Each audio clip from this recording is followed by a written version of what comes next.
Okay, so in this video, I want to talk about the 15 main reasons why you might not be losing weight or why you're hitting what we call weight loss resistance. So let's start with number one. Number one, your hormones aren't balanced. Now, this is an issue where folks would experience or suffer with fatigue. They have, suffer from the PMS type symptoms. They experience irregular menstrual cycles. Generally speaking, these are the folks that do struggle or find it hard to lose weight. And so in these particular cases, it's really important to take a look and to see exactly what those hormones are doing. Most folks, when they get their hormones tested, it's a very vague panel. It's really important to dig deep here and not only to just get the general hormone tests like progesterone and estrogen, but to go into things like toxic estrogen, which is something that competes with estrogen and can create weight loss resistance. So toxic estrogen is something that a lot of doctors don't talk about, but is a major factor for ladies that are trying to lose weight and are running into weight loss resistance. And again, what ends up happening is that these toxic estrogens not only create this issue, but are also a culprit for leading to, some of the reproductive cancers. So really important to do a comprehensive panel on your hormones and to see if by any chance there needs to be something that's addressed in regards to those. All right, so that's number one. Number two, which is a big factor and issue in our part of the world, and that is not getting enough vitamin D. Generally speaking, when you look at lab panels, they say anywhere between or anything over 30 on the blood test is healthy and it's acceptable. I'm here to tell you that even if that were the case, most folks are sub 30 on their test.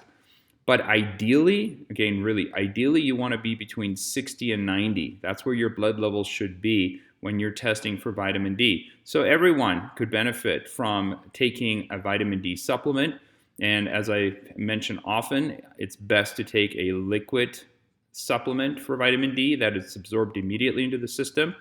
And it's okay to take high doses. So that specifically we can address on an individual basis. However, when testing for vitamin D, if you do take a therapeutic dose, it's really important to be retested to make sure that you've hit your optimal range. And then we talk about what to do to maintain that. All right. Number three, you're exercising, but not in the way that benefits your body. So I think most folks do try to exercise, but believe it or not, some people they overdo it and they just don't do the right type of exercises. For example, some people just get on a treadmill or an elliptical and that's all they do. Or they just lift weights and that's all they do. You have to understand that if you're at a high level of stress, doing certain types of exercises are going to spike more cortisol production, which does create weight loss resistance. So folks like those types of individuals have high levels of stress or high levels of cortisol probably would do better with something more low impact, or yoga, for example, would be a great example or type of an exercise that they might need to consider. However, as a general rule of thumb, quick and hard bursts are the best type of exercise for weight loss. And that's, we talk about high intensity interval training. And so that's honestly probably the best type of exercise for most people. But again, if you're struggling with high levels of cortisol and there's a lot of stress in the system, then more than likely the type of exercise that would benefit you would be low impact for a period of time until those cortisol levels are under control, and then to maybe reintroduce some high intensity interval training after that. Okay, number four, your digestion and absorption is not optimal. This is really important. There's a lot of issues with leaky gut. A lot of people deal with this. If it's not dealt with correctly, your body is not digesting and absorbing food properly, and this can create all kinds of issues. It can lead to things like SIBO or candida. But remember, your immune system is controlled by your gut health. So if your gut's not healthy, your immune system isn't strong and can't fight disease or any of that, or anything that's entering into your body, and you're more prone to weight loss resistance. And again, hormones, we talk about trying to create balance with hormones. It's best to try to fix the body and allow the body to fix itself, I should say, before we start introducing exogenous hormones for treatment. So, as I talked about in point number one, while that's important, it's still even more important to make sure that all the systems in your body are working efficiently and are working synergistically. Okay, really important to understand. It's not like one system doesn't work without the other. It's a synergistic approach. All right. Number five, you're just not moving your body enough throughout the day. So you are extremely sedentary. And I think as a society, we generally speaking are. But this is where, as I indicate here, just I would even recommend every hour, just give yourself a 5-minute break and just get up and move around. Go to the bathroom, go grab some water, create some kind of habit that gets you moving. Or go for a 20-minute, and I think going for a 20-minute walk every day at lunch, if you can do that, is another prime example. But bottom line is that most of us sit all day. So it's really important to, get up and move, and that's really going to help. As I said, some of these are common sense, and some of these might be new to you. Number six, you're eating too much. Now, despite what I hear from people, and I understand a lot of people say, oh, I don't eat that much.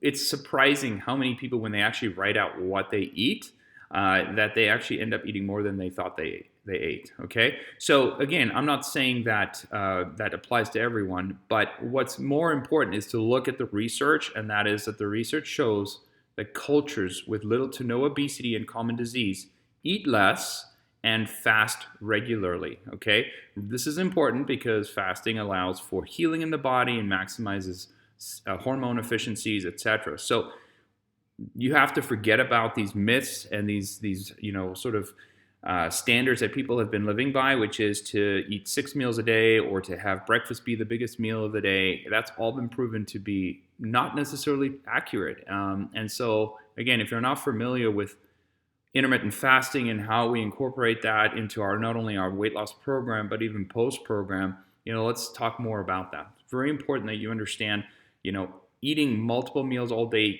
is not the way to get your body healthy.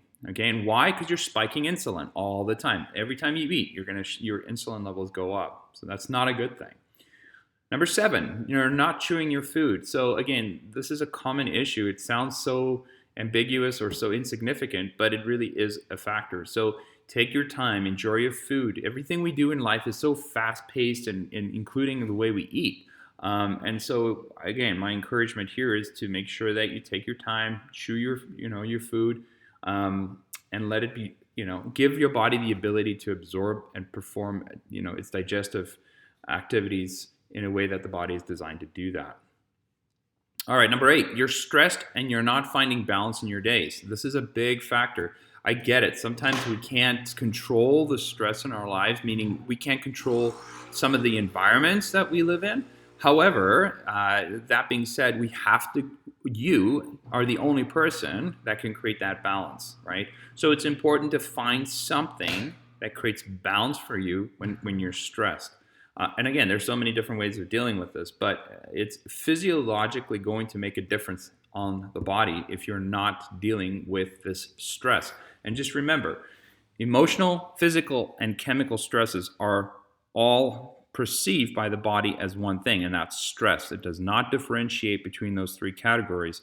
So you have to deal with this. This is one of those things where it's mindset, getting up in the morning, having a positive attitude, affirming yourself. If you're not familiar with affirmation statements, we have some of those for you to look at. So make sure that you're taking the time in the morning to speak good and healthy mindset over yourself. Start the day off on the right foot, not on the wrong foot. And then as the day goes on and you're constantly hit with stressors, take a time out and find a place to kind of reset your headspace on things. Otherwise, you're going to struggle with this. So it's a habit we have to learn to have long, sustainable results in losing weight. Number 9, you're not sleeping enough. Okay, this is really a big factor. Now, I understand some people just struggle with sleeping. I've talked about different sleeping aids that you can consider. There's a variety of different ones on the market, and definitely there will be one that will work for you. It's not, one of those situations where you can't find something. There are ways to get your body into a state of rest. So it's really important because that's where healing happens. And if you're not sleeping properly, you're not going to be able to really get the benefits of, being healthy and, of course, losing weight. Number 10, you're a fat dieter, right? So this is the question you have to ask yourself, are you weight conscious or health conscious? And those are just different mentalities, and they foster a different mindset and a different lifestyle. So the focus needs to be health conscious, okay? This is where you're going to create long-term benefits in losing weight, and then maintaining it, all right? So instead of focusing on losing weight, focus on getting healthy, because weight loss resistance is just a symptom of a disease process that's happening in your body, okay? So if you've struggled to lose weight, we know it's not an issue necessarily with diet per se. It's just it's an issue that's going on physiologically in the body, and we've touched on some of them already. But be focused on be health conscious so that you have, again, long-term sustainable results. Number 11, you're eating out too much and not cooking at home. I hear this all the time. I don't cook. I don't like cooking. Well, for the love of God, you have to love cooking, and you have to get to that point in your life where you can control the food that you consume. Because if you're eating out all the time, I'm telling you, there's no way you can control what they cook your foods with. Even a lot of these farm-to-table organic restaurants will use oils that are not appropriate, especially like a vegetable oil or a canola oil. So it's important that you understand that you have to get comfortable with the kitchen.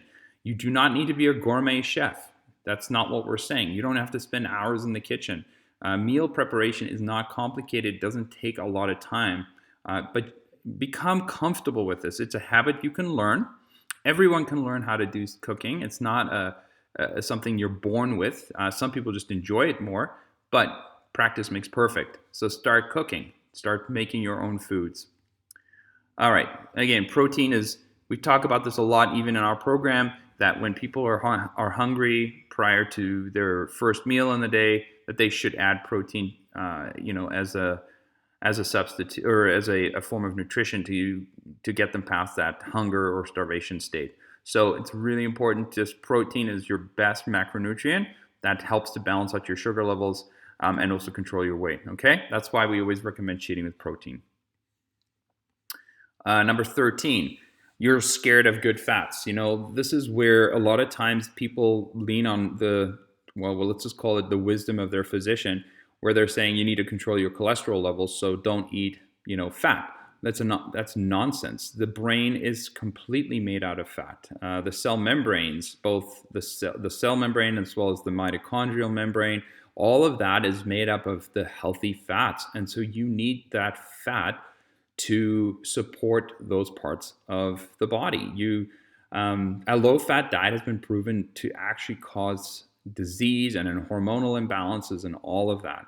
So make sure that you introduce healthy fats, like things like coconut oils, grass-fed butter, MCT oil, which is medium chain triglycerides. So those are just some examples of healthy fats, okay? Fat does not make you fat if it's a healthy fat. If it's a man-made fat like vegetable oil or canola oil, yes, absolutely, one could argue that an oxidated a man-made fat will oxidize the cell's membrane. It will create oxidation even in the brain. It's just not something you want to be consuming, okay? So remember, it's not fat that makes you fat. It's sugar that makes you fat. It's sugar that gives you heart disease. It's not eating good fats. All right, I hope I made myself clear on that point. Number 14, your liver is sluggish and needs a good cleanse. Just remember, your liver is like probably one of the most, if not the most important organ in the body. It does a lot of different things. It's involved in conversion of thyroid hormone, inactive thyroid hormone to active thyroid hormone. It's involved in regulating and balancing out glucose in the body. It's involved in breaking down fat. It's your number one fat burning organ. It produces bile. It produces cholesterol. It does a lot of things. So what happens here is that the liver becomes sluggish because it gets congested with a bunch of processed substances, toxins, and hormones. And so this toxic buildup creates a sluggish liver. So it is maybe important to consider doing a liver cleanse. And there's ways to do that correctly, and we can speak more on that if you have interest in learning more about how to do a liver cleanse.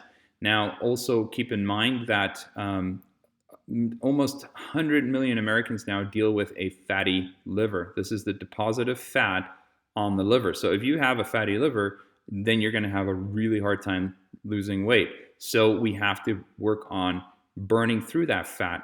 And we call it omentum fat, which is not just the liver, but that's throughout the rest of the digestive system and throughout the body, that we need to get rid of that fat so that the liver can actually be more efficient. Okay? And then last but not least, and this is one that we've been talking a lot about lately, and that's heavy metal toxicities. So here you can see an example of a test that we ran on a client, and the number one cause for weight loss resistance from a heavy metal standpoint is lead. And you can see this is a case where this person was doing everything right and just couldn't lose the weight. And I said, okay, based on what you're telling me, it probably is heavy metal. Let's get this tested and look at where her lead levels are. Normal levels are 2 micrograms per gram of creatinine. So anything under 2 is good. And she was at 28, which is 14 times the acceptable range. So again, there is always a reason for why you're not losing weight. I encourage you to look at all of these and to, maybe start addressing some of those areas where you're probably not addressing them. And, again, if you have any additional questions, please reach out.